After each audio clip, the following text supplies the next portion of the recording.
Assalamualaikum warahmatullahi wabarakatuh. Saya Sitaya Taufik Melani, mahasiswa Prodi PAI, STAIM Alika Malang, semester 2, kelas 2A. Saya akan menyelesaikan tugas mata kuliah Baca Tulis Al-Quran oleh Ustadz Muhammad Syauqillah, SEME. Dan penugasannya ialah mahasiswa diminta untuk membacakan Al-Quran, kemudian menjelaskan mengenai makna dan tafsir yang terkandung di dalam ayat-ayatnya. Nah, yang penugasannya tersebut dibuat sekreatif mungkin dalam bentuk video, kemudian diupload ke akun YouTube masing-masing. Saya akan membacakan 5 ayat pertama Quran Surat Al-Anfal Juz 8, yang kemudian saya bacakan 1 ayat dan diselingi dengan penjelasan secara ringkas terkait tafsir dan maknanya. A'udzu billahi minasyaitonir rajim. Bismillahirrahmanirrahim. Yas'alunaka 'anil anfal. Qulil anfalu lillahi wa rasul. Fattaqullaha wa aslihu dzata bainakum wa atii'ullaha wa rasulahu in kuntum mu'minin. Yang artinya, mereka menanyakan kepadamu tentang pembagian harta rampasan perang. Katakanlah, harta rampasan perang itu milik Allah dan Rasul. Maka bertakwalah kepada Allah dan perbaikilah hubungan di antara sesamamu dan taatlah kepada Allah dan Rasulnya jika kamu orang-orang mukmin. Kemudian tafsir dari ayat ini ialah menjawab pertanyaan sahabat mengenai pembagian harta rampasan perang atau ghanimah, biasa disebut ghanimah. Allah menegaskan bahwa harta tersebut adalah miliknya dan Rasulnya, dan pembagiannya harus dilakukan sesuai dengan ketentuannya. Dan pesan moral yang dapat kita ambil dari ayat pertama Quran Surat Al-Anfal ini adalah yang pertama adalah harta harus dikelola dengan adil dan sesuai dengan perintah Allah, sesuai dengan syariat Islam. Kemudian yang kedua yaitu pentingnya menjaga persatuan dan menghindari perpecahan di antara umat Islam. Kemudian ayat yang kedua, innamal mu'minuna alladzina idza dzukirallahu wajilat qulubuhum wa idza tuliyat alaihim ayatuhu zadathum imanan wa ala rabbihim yatawakkalun. Dan artinya, sesungguhnya orang-orang yang beriman itu adalah mereka yang apabila disebut nama Allah, gemetarlah hati mereka, dan apabila dibacakan kepada mereka ayat-ayatnya, maka bertambahlah iman mereka karenanya, dan hanya kepada Tuhan mereka bertawakal. Kemudian tafsirnya, tafsir ayat ini menggambarkan ciri khas orang beriman sejati, yaitu hati yang tergetar pada saat mendengar asma Allah dan ayat-ayatnya. Nah, serta bertambahnya iman dan tawakal kepadanya. Lalu, pesan moral yang dapat diambil dari ayat 2 ini adalah pertama, keimanan yang mendalam tercermin dari ketundukan hati terhadap Allah. Kemudian tawakal kepada Allah adalah bentuk pengakuan atas kekuasaannya.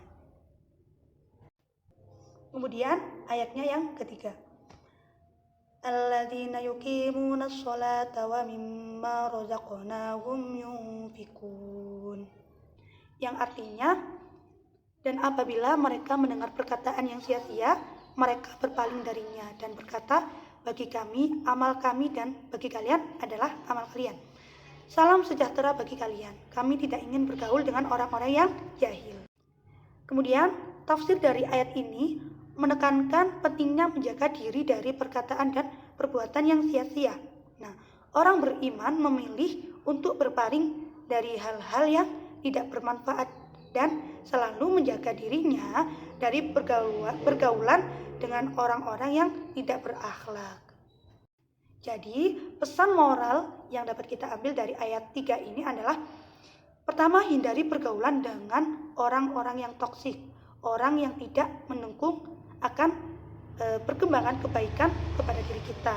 Kemudian, pilihlah lingkungan yang dapat meningkatkan kualitas iman dan akhlak.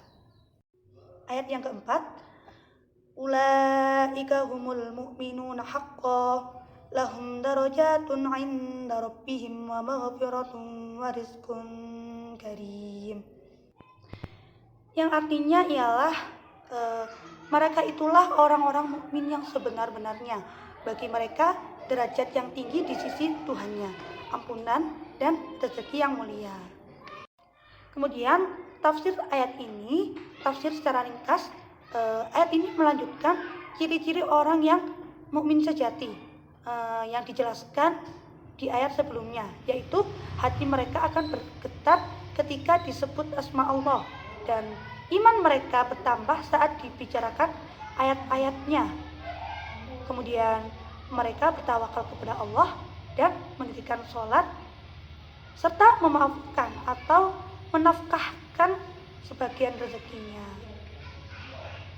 Nah, dalam ayat ini Allah menegaskan bahwa mereka inilah mukmin sejati yang akan diberi derajat tinggi di sisi Allah, kemudian ampunan atas dosa-dosanya, dan diberi rezeki yang mulia baik di dunia maupun di akhirat.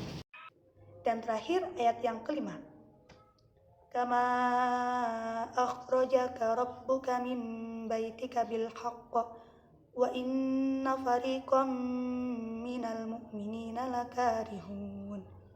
Yang artinya, sebagaimana Tuhanmu menyuruhmu keluar dari rumahmu dengan kebenaran. Padahal sesungguhnya sebagian dari orang-orang mukmin itu tidak menyukainya. Nah, maksudnya apa sih? Nah, dalam tafsir ini, jika ditafsirkan secara ringkas, ayat ini mengisyaratkan kepada peristiwa perang Badar ketika Rasulullah SAW diperintahkan Allah untuk keluar dari Madinah menghadapi pasukan Quraisy. Meskipun ini perintah Allah yang penuh hikmah dan kebenaran, sebagian kaum mukminin saat itu masih merasa berat atau enggan karena belum siap secara mental dan logistik. Nah, ini semua menunjukkan proses pembelajaran iman dan kepercayaan penuh kepada keputusan Allah Subhanahu wa taala. Jadi, ayat-ayat ini menunjukkan proses pembelajaran iman dan kepercayaan penuh kepada keputusan Allah yang telah diberikan kepada kita, yaitu kita mengimani qada dan qadarnya. Dan iman sejati bukan hanya di dalam hati, namun dibuktikan lewat ketaatan, amal perbuatan, kemudian persatuan dan kesabaran dalam menjalankan perintah-perintah dari Allah SWT. Cukup sekian. Apabila ada kesalahan perkataan atau perbuatan, saya memohon maaf sebesar-besarnya. Dan jika ada pendapat kalian mengenai video saya, silahkan komen di kolom komentar di bawah ini. Assalamualaikum warahmatullahi wabarakatuh. Bye-bye.